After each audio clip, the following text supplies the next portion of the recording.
Hi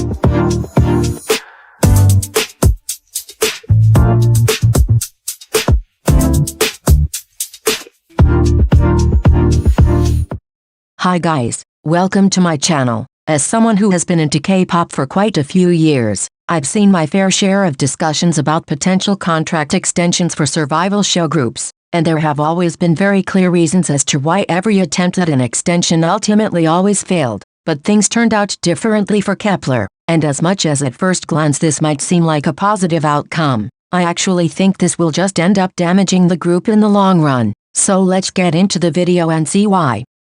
Kep1er aren't extending their contracts because of how successful they are, but rather because they aren't as successful as expected. The girls' companies had big expectations for Kep1er, because that would have meant that the members would get way more popular, and by becoming very popular they would have become much more profitable once the time to re-debut under their respective company arrived. But Kep1er's level of success didn't meet the expectations, and that's exactly why they are gonna extend their contracts. It's clear the companies don't have any plan for their trainees, and they know that re-debuting them in other groups or as soloists will not really benefit them, because the members never reached that big level of fame that they hoped for. If Kep1er had been as successful as IOI, Wanna1 and IZ*ONE, then you best believe the companies would have been eager to re-debut them, in hope of their level of success to skyrocket in a new group or as soloists. But it's pretty much clear that no matter what they end up doing in the future, they will never be more successful than they are now in Kep1er. It's no coincidence that the least successful Mnet project group is the only one that gets an extension.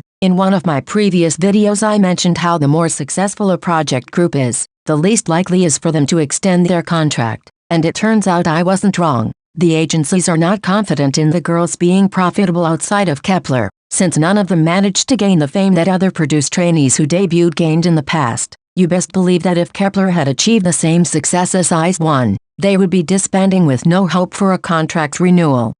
Kep1er has always been a group that has clearly been mismanaged by their company. Not every group will instantly find huge success, but companies should stand by their artists and help them grow as much as they can even if they don't become as popular as expected. Wake1 has never done this though. They were extremely quick in abandoning the girls as soon as they saw them not getting as much attention as they wanted. Wake1 gave up on Kep1er pretty soon, probably since they sent them on Queendom so soon after debut. Their Queendom appearance was clearly a desperate and cheap attempt to grow their fanbase even if the group had not yet solidified themselves first. The company probably expected them to have a super successful debut, something on the level of other 4th-gen groups at the time, like ITZY, aespa, IVE. But when this didn't happen, instead of trying to figure out why Kep1er's debut and first comeback flopped and trying to change things for the better, Wake1 just threw them on Queendom puzzle, showing that they didn't care about actually giving the girls a proper direction. As time went by we saw even more clearly how this mistreatment played out,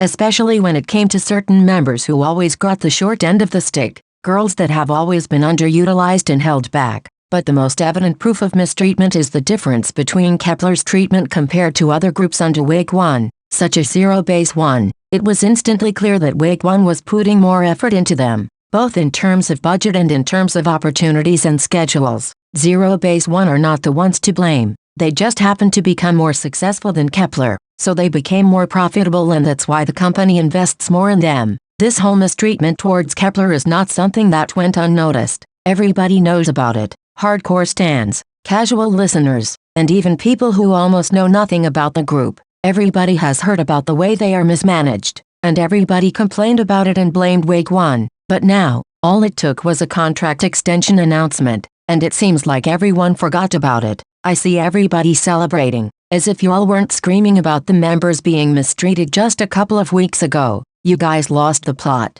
I can't believe half the fandom wanted Kep1er to disband so that the girls could escape this situation, but now y'all are celebrating. If I was you I wouldn't be celebrating, because this mistreatment will carry on in the future, and the exploitation will too. By now it's clear Wake1 doesn't have any faith in Kep1er. They are not extending their contract because they have hope. They're extending it because no agency has a plan for the girls. This means that the mismanagement will not stop. Actually, it will only get worse. Kep1er was mismanaged since debut, but things got even worse when Wake1 debuted Zero Base One. So what makes you think it will be any different now that the company is about to debut a new group formed through Island 2? The more groups they have, the less Wake1 seems to be willing to put effort in each and every one of them. I guess this can apply to pretty much every company, but Wake1 is especially bad at promoting their artists. I personally think that Kep1er will get 1 or 2 more comebacks during this extension, and they will just be used as cash cows, trying to gain as much money as possible from desperate fans who will try to cherish every remaining moment with Kep1er. But Wake1 will not magically start being a good company. They won't magically promote the group better. They won't suddenly start highlighting every member and utilizing all of them equally.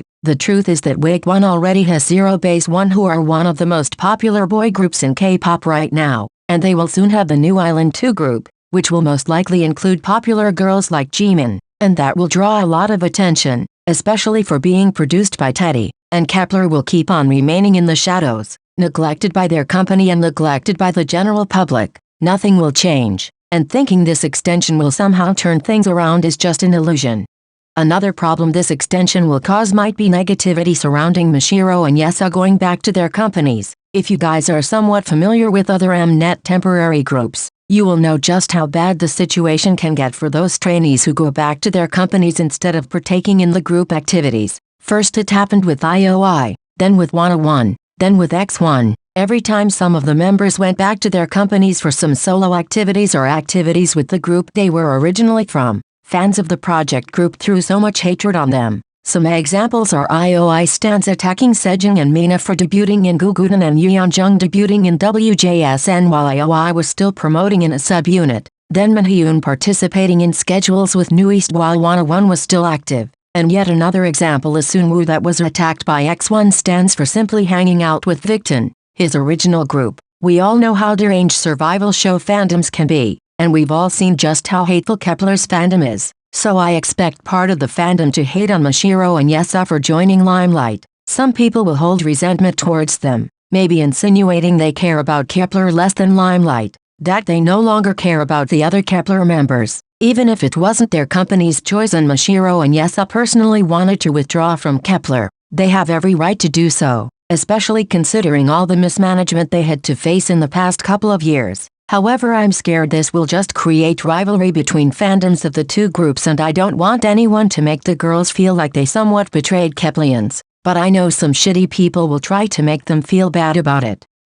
As much as many people can think this upcoming contract extension is positive, it's actually just a continuation of the disappointing state of Kep1er. This is just the beginning of the end, and in all honesty, it would have been much better for Kep1er to disband and for every girl to go back to their companies. I say this because it's not like this extension is gonna make them more popular or anything. It's just delaying the inevitable moment when they will all have to go back to their respective companies. Aside from the possible backlash that Mashiro and Yeseo might get from salty Kep1er stans, I think they are really gonna benefit from joining Limelight. Staying in Kep1er couldn't have made them become any more famous. If anything, it would have just hindered someone like Mashiro, who has always been underutilized. Neither Mashiro nor Yeseo are crazy famous, but the popularity they have will surely follow them in Limelight and will also help the group get more attention. This doesn't mean Limelight will become a successful post-survival show group like LE SSERAFIM and IVE, but at least Mashiro and Yeseo will most likely be able to work in a better environment where they will be valued and not mismanaged. At the end of the day will come that Kep1er will disband, and this extension just feels like a waste of time because it won't benefit them any further. So I'm not particularly happy about this news, and you shouldn't be either, because this is surely not gonna help the girls in the long run. Anyways guys, these were my thoughts about Kep1er's contract extension. Maybe you have a completely different view, so let me know what you think and let's talk about it in the comments. Thanks for watching till the end. Bye everyone.